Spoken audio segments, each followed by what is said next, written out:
on in a weird day in his life. So we end the scene with, we find out Elias is only 19 years old, which is young in this world universe. Quite honestly, you could mistake him for a high schooler. Well, that you can understand. He is that young.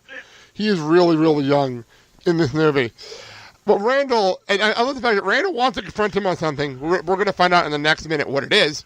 And he goes, and I love the fact that Elias confronts him on, Randal, you wouldn't work for me last week. End of scene. So we look, okay, what happened last week that we couldn't work for him? So Crystal, what is your history with Clerks 2? Out of curiosity, I know a lot of people either love this movie or hate this movie. Where do you stand on this movie? I love it. I think it's a really good movie. I saw it in the theaters when it came out. I think I saw it twice. I was with, I think I saw it with my friends and I saw it with my dad. But I think it's so funny.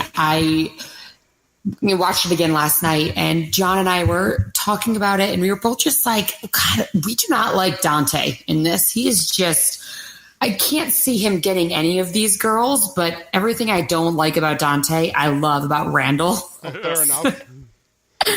Randal is hilarious, and I love the Lord of the Rings monologue, yes. Or not the Lord of the Rings monologue, the troll, the pussy troll. Oh, yeah. That monologue, his face while Elias is saying the whole thing is so funny. And that was one of the minutes I was debating on asking for. But then I was like, no, I don't want that because you have to get the whole thing or it's not as fun. It's true. It's true. So, but I like this part because this is the minutes that I have is where everything starts getting really funny. Yeah, we are getting to the point where now is this going to start, and we're getting into the comedy. And the minute Elias shows up, now we're having fun. Yes, because Dante is boring. So once Elias and Randal are together, I think it's amazing. Well, even then, I think the only reason he's boring is he's supposed to play the straight man to everything that's going on around him. Yeah, but still, he's not believable as a love interest for all these hot women. So even if he's supposed to be the straight man. There's no redeeming qualities for his personality for me to be like, oh yeah, he's could be the love interest here. I was gonna say, hell, I think I'd have more of a shot than him.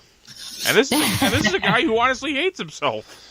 Well, what's funny is that I think it was, I don't remember, I think it was actually on the commentary track of this movie, or on the documentary, one or the other. I watched so many things, I lose track of which one I heard it on.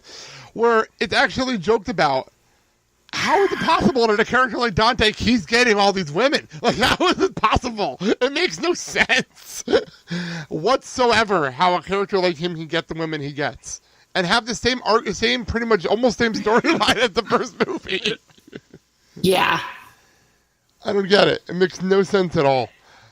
By the way, I was trying to run the plates, and I cannot find the plates anywhere on the web, which is actually interesting to me. So it might not be registered anymore, which is not a bad thing. By the way, they do have to get their plates renewed in December, according to the car.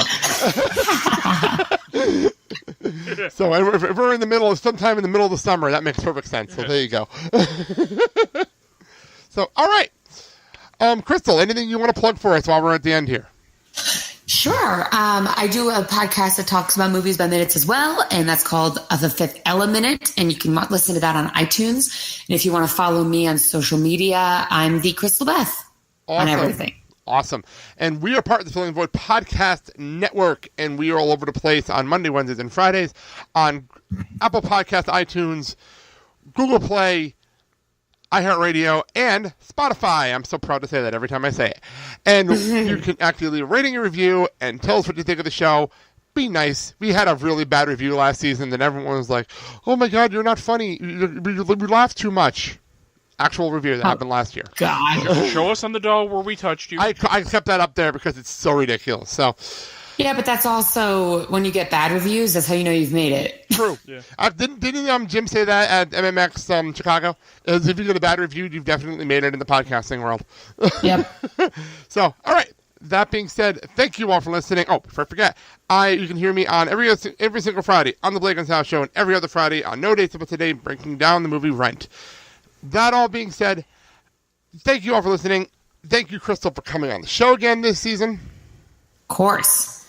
And I'm Blake. I'm Kyle.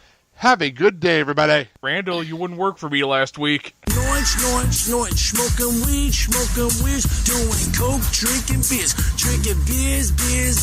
rolling fatties, smoking blunts. Who smokes the blunts? Who smoke the blunts? Rolling blunts and smoking.